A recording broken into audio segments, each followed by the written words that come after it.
So we're here with a hopefully bite-sized addition to the Honored Madman lore library. So today we're going to be talking about the significance of a name. In this case, the name of Kratos' counterpart in Norse mythology. And by counterpart, I mean sort of the role he fills in Ragnarok's version of Norse mythology. Similar to how the English folklore character Puck has showed up to Norse mythology and fills the role of Mimir, who wasn't otherwise known as Puck in actual Norse mythology, which further highlights the similarities between those two and why they end up becoming close friends, but that's a subject for another video. So as we all know, in God of War Ragnarok, you play as Kratos and his son Atreus, also known as Loki. Now, Atreus was the son of Kratos and Laufey, or Faye as Kratos knew her, a famous frost giant who once went toe-to-toe with Thor himself.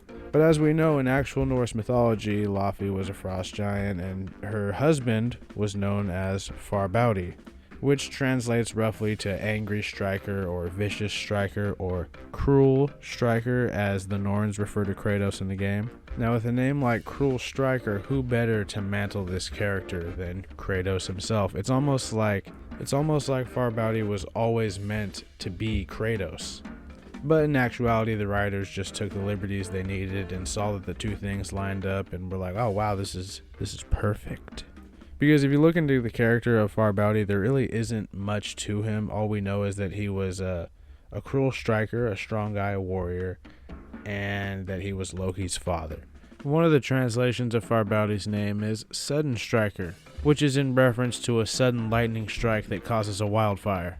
Some argue that it was this phenomena that inspired the myths surrounding Loki's birth, with Farbauti representing the lightning strike that struck the leaves represented by Laufey and resulted in the fire that is represented by Loki, which is just a fun fact I learned while researching this. And that's really all they needed to go with. When they were coming up with a story for 2018 God of War and they decided that Kratos would be the father of Loki, they were like, oh, lines up.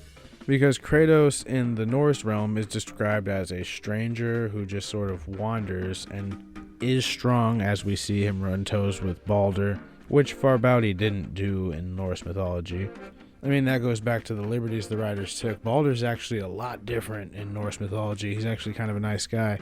Comparatively speaking, of course, to how he was portrayed in the game, which I didn't have a problem with either. I thought Jeremy Davies fucking killed it as Balder. I'm already a big fan of his already from his work on Justified, and of course, Lost, which is a show that I think gets way too bad of a rap, but I'm already getting off topic.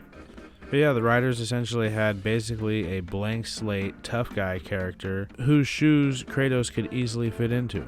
And I think it was all based on that name.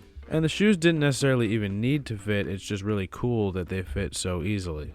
I mean, Kratos didn't really represent anybody specifically in the Greek pantheon, he was kind of his own character. I know there's a other Kratos in real life Greek lore, but it's spelled with a C. But him and Kratos did some of the opposite things, and when they were creating Kratos, they didn't even know that Kratos with a C existed, as far as I know. I just thought it was really interesting how there was an existing Norse character whose role Kratos could assume and expand on, while still feeling like a natural addition to this game's version and take on Norse mythology.